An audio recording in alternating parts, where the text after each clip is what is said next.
Praise to the lord. ఈరోజు దేవుడు మనకిచ్చినటువంటి వాగ్దానం ఏంటంటే యెషయా గ్రంథము 58వ అధ్యాయము 10వ వచనం. అంధకారము నీకు మధ్యాహ్నము వలె నుండును. ఆమేన్. మనకు తెలిసిన విషయమే, అంధకారము అంటే చీకటి, మధ్యాహ్నము అంటే చక్కని వెలుగు. మనము చీకటిలో ఉన్నప్పుడు దేవుడు మన మీద ఒక వెలుగును ప్రకాశింప చేస్తాను అని మాట్లాడుతూ ఉన్నారు. మనము చీకటిలో ఉన్నప్పుడు మనము మన పనులు సరిగా చేసుకోలేం, మనకేది కనిపించదు. కొన్నిసార్లు మనం ముందుకు నడిచేటప్పుడు మన ముందు ఏముందో తెలియక కొన్నిసార్లు కింద పడిపోతూ ఉంటాం. మనకు కావలసినటువంటి వస్తువు ఎక్కడుందో, ఇంటిలోనైనా సరే ఎక్కడుందో వెతుక్కోవటానికి మనం ఇబ్బంది పడుతూ ఉంటాం. చక్కగా వెళ్ళి దాన్ని కనుగొనలేం. అట్లాగే మన జీవిత గమ్యం ఏదైతే ఉందో దాన్ని ఎంచుకోవటానికి ఒక మార్గాన్ని మనం ఏర్పాటు చేసుకుని ఉంటాం. ఆ మార్గంలో కూడా మనము నడవలేక కొన్నిసార్లు చీకటిలో ఉన్నప్పుడు కొన్నిసార్లు ఆ మార్గము నుండి తప్పి వేరొక మార్గంలోకి వెళ్ళిపోతూ ఉంటాం, అదే సరైన మార్గం అనుకొని. అందుకని దేవుడు ఏమంటున్నాడంటే, ఆ చీకటిలో ఉన్నప్పుడు, ఆ అంధకారంలో ఉన్నప్పుడు మనకి కలిగే ఇబ్బందులను బట్టి దేవుడు మన మీద ఒక వెలుగును ప్రకాశింప చేయబోతూ ఉన్నాడు. అంటే ఆ వెలుగు ఎప్పుడైతే మన మీద ప్రకాశిస్తుందో అప్పుడు ఎదురుగా మనకేముందో తెలుస్తుంది కనుక మనం దాన్ని తట్టుకొని పడిపోకుండా నిలబడతాం. మనకు కావలసిన వస్తువు ఏదైతే ఉందో నేరుగా వెళ్ళి దాన్ని తీసుకోగలుగుతాం. మన గమ్యము కోసము మనం ఏర్పాటు చేసుకున్నటువంటి ఆ మార్గంలో చక్కగా మనం నడవగలుగుతాం. దానివల్ల మన జీవితము ఆనందంగా సంతోషంగా ముందుకు సాగుతుంది. అయితే కొన్నిసార్లు మనం ఒక పదం ఉపయోగిస్తూ ఉంటాం, చీకటి రోజులు.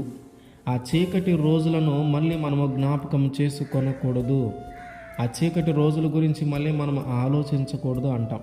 అంటే చీకటి రోజులు అంటే ఆ పగలు కూడా చీకటిగా ఉందనా? కాదు, పగలు వెలుగుంది, రాత్రి చీకటి ఉంటుంది. కానీ మనమేమంటున్నామంటే చీకటి రోజులు అంటున్నాం.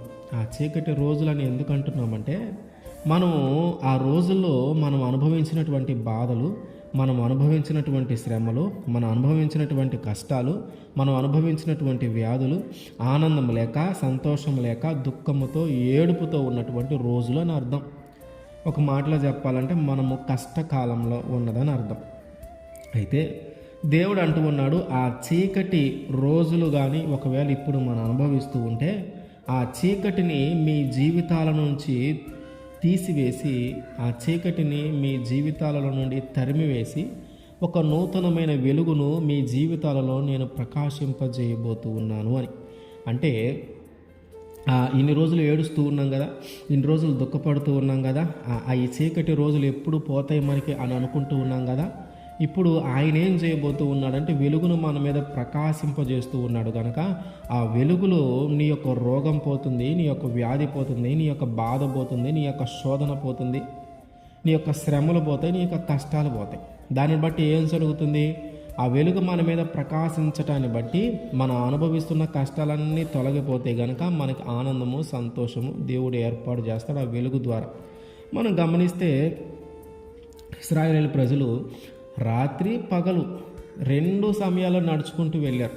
పగలంటే వెలుగుంటుంది, ఆ సమయంలో నడిచారంటే ఒక అందం. కానీ రాత్రిపూట ఎలా నడవగలిగారు? ఆ రాత్రిపూట ఏం జరిగింది? దేవుడే వారి మీద వెలుగుగా, ఒక అగ్నిస్తంభంగా వారికి ముందుగా నడుస్తూ వారిని నడిపించుకుంటూ వెళ్ళాడు. అంటే ఆ పగలు నడిచారు కానీ రాత్రి అగ్నిస్తంభము ద్వారా ఆయన నడిపించగలిగాడు. ఎట్లాగైతే వాళ్ళకి అగ్నిస్తంభంలాగా ఒక వెలుగు వారి ముందు ఉండేలాగా దేవుడు ఏర్పాటు చేశాడో, చీకటి వారి మీదకి రాకుండా, చీకటిలో వారు బ్రతకకుండా, చీకటిలో వారి జీవితాలు అతలకుతలం కాకుండా ఎలాగైతే కాపాడాడో, ఎలాగైతే వెలుగునిచ్చి నడిపించాడో మన జీవితాలను కూడా దేవుడు ఆ విధంగా నడిపించబోతూ ఉన్నాడు. అందుకని ఆయన అంటూ ఉన్నాడు, నువ్వు ఇక చీకటి రోజులు ఇప్పటిదాకా అనుభవించింది చాలు, ఆ చీకటిలోనికి, ఆ చీకటి మీదకి ఒక వెలుగును నేను ప్రకాశింపజేయబోతూ ఉన్నాను. అంధకారము నీకు మధ్యాహ్నం వల్లే ఉంటుంది. ఆ చీకటిలో ఉన్నప్పుడు నీకు ఏమి కనిపించకపోవచ్చు, ఆ చీకటిలో ఉన్నప్పుడు ఏది కనిపించకపోవచ్చు, కానీ వెలుగులో ఆ వెలుగు మన మీద ఎప్పుడైతే ప్రకాశిస్తుందో అన్నీ మనకు కనిపిస్తూ ఉంటాయి కనుక ఆ బాధలన్నీ పోతాయి గనక మనము సంతోషంతో ఆనందంతో ఉండగలుగుతున్నాం. కనుక దేవుడు ఇచ్చినటువంటి ఆ వాగ్దానాన్ని మన జీవితంలో జరిగించునుగాక. ఆమేన్.